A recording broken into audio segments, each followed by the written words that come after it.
विपक्ष राहुल गांधी को अगर कोई दिक्कत है तो हम मिलने के लिए तैयार हैं का ढकोसला करने वाला चुनाव आयोग अपने ही बनाए जाल में बुरी तरह से फंस गया। पहले तो कहा कि कोई मुद्दा है तो हम मिल लेंगे, फिर जब इंडिया गठबंधन मिलने के लिए पहुंचा तो चुनाव आयोग के दफ्तर पर बैरिकेड लगा दिए गए। तो कैसे भाग खड़ा हुआ चुनाव आयोग आपको बताएंगे। इंडिया गठबंधन ने क्या सख्त एक्शन लिया और कैसे धज्जियां उड़ा दी उस पर भी आएंगे। लेकिन खबर में सबसे पहले बिग ब्रेकिंग देखिए कि कैसे मुख्य चुनाव आयुक्त ज्ञानेश कुमार के बयान ने तहलका मचा दिया है। खबर आप देखिए अमर उजाला की। देखिए इस खबर में लिखा हुआ है कि जिस विधानसभा क्षेत्र में रहते हो वहीं के बन सकते हैं मतदाता, वोट कटने की आशंकाओं के बीच ज्ञानेश कुमार। तो एक तरफ विपक्ष आरोप लगा रहा है कि बिहार चुनाव से ठीक पहले वोटर लिस्ट संशोधन में 8 करोड़ वोट काट दिए जाएंगे। दूसरी तरफ मुख्य चुनाव आयुक्त ज्ञानेश कुमार ने खुद माना है कि वोट तो कटेंगे और करोड़ों की तादाद में कटेंगे। वो कैसे? खबर का मेन पॉइंट मैं आपको पढ़कर सुना भी देती हूँ। देखिए खबर में आगे लिखा हुआ है कि मुख्य चुनाव आयुक्त ने बूथ स्तर के अधिकारियों के एक समूह को संबोधित करते हुए कहा, आप जनप्रतिनिधित्व अधिनियम के तहत केवल उसी विधानसभा क्षेत्र में वोट देने के हकदार हैं जहां आप सामान्य निवासी हैं। उन्होंने कहा कि उदाहरण के लिए आप सामान्य रूप से दिल्ली में रहते हैं लेकिन पटना में आपका घर है तो आपका वोट पटना में नहीं बल्कि दिल्ली में पंजीकृत होना चाहिए। तो क्या कभी आपने सुना है कि जिसका घर पटना में है वो दिल्ली में वोट डालता है? नहीं सुना होगा। लोग अक्सर वोट डालने के लिए अपने घर वापस जाते हैं, अपने गांव वापस जाते हैं और जो नहीं जा पाते हैं उनके वोट बेकार हो जाते हैं। वैसे भी बिहार जैसे राज्य में तो हर दूसरे घर का लड़का लड़की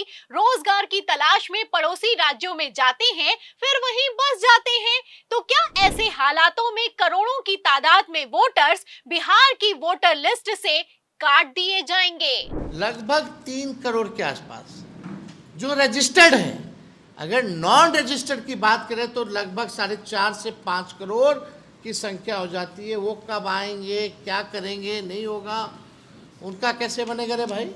वो कैसे वोट देंगे? यानी लोकतंत्र को आप खत्म कर रहे हो, संविधान को खत्म कर रहे हो। तो सुना आपने कि किस तरीके से तेजस्वी यादव ने चुनाव आयोग की धज्जियां उड़ाकर रख दी हैं। आपको बता दें पहले तो चुनाव आयोग ने कहा कि अगर वोटर आईडी बनवाना है तो अपना जन्म प्रमाण पत्र देना होगा और अगर आप डोर टू डोर वेरिफिकेशन में घर पर नहीं मिले और जन्म प्रमाण पत्र नहीं दे पाए तो आपका वोट कट जाएगा। मतलब कि भौतिक यानी कि फिजिकल तौर पर घर पर रहना अनिवार्य है। अब ऐसा कैसे हो सकता है?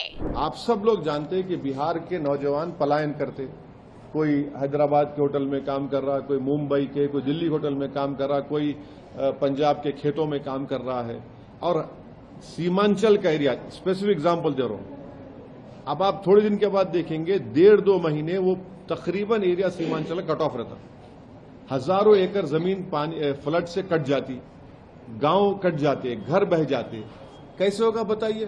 तो विपक्ष सवाल उठा रहा है कि मात्र 25 दिनों में 8 करोड़ की वोटर लिस्ट कैसे वेरीफाई होगी, ये बताइए। लेकिन कोई जवाब देने वाला नहीं है। ऊपर से मुख्य चुनाव आयुक्त ज्ञानेश कुमार के बयान ने आग में घी डालने का काम किया है। ममता बनर्जी ने तो साफ कह दिया है कि बिहार तो बहाना है, बंगाल निशाना है। पहले बिहार में पलायन करने वाले परिवारों के वोट काटे जाएंगे, फिर बंगाल में मुस्लिम वोट बैंक का सफाया होगा।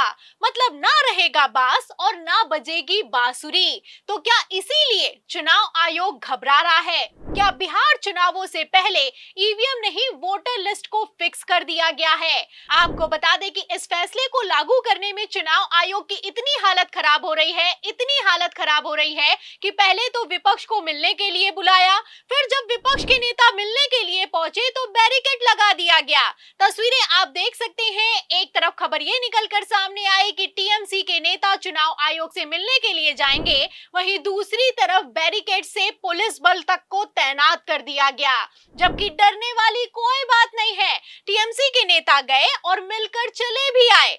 आपको बता दें कि ज्ञानेश कुमार तो इतने डरपोक हैं कि जब मीटिंग हुई तब तो नहीं कुछ बोल पाए और ये भी नहीं कहा कि पलायन करने वालों के नाम कट जाएंगे, लेकिन बाद में जब बूथ स्तर के अधिकारियों के साथ मीटिंग हुई है तो ऐसा बयान दे दिया है कि तहलका मच गया है। अब ऐसे में सवाल खड़ा होता है कि क्या बिहार चुनाव वोटर लिस्ट फिक्स हो चुकी है? क्या राहुल गांधी की भविष्यवाणी सच साबित हुई है? और क्या बिहार से लेकर बंगाल विधानसभा चुनावों में इस बार ईवीएम से बड़ा खेला होने वाला है? क्योंकि खेला किए बिना बंगाल में बीजेपी का क्या हाल होता है, देखिए 2021 के विधानसभा चुनावों में क्या हुआ था। आप देख सकते हैं कि टीएमसी को मिली 225, भाजपा को मिली 65 और अन्य को 3 सीटें मिली हैं। जबकि अमित शाह ने 2021 के विधानसभा चुनावों में बड़े ही बाजे गाजे के साथ दावा किया था कि इस बार भारतीय जनता पार्टी को बंगाल में 200 से ज्यादा सीटें आएंगी और बंगाल में इस बार भारतीय जनता पार्टी की सरकार बनने वाली है। लेकिन 200 तो छोड़िए, हालत आप देख सकते हैं कि 100 सीटों के भी लाले पड़ गए हैं। जो हाल बंगाल में हुआ वही हाल बिहार में हुआ। बिहार में तो महागठबंधन महज 10 सीटों से सरकार बनाने से चूक गया।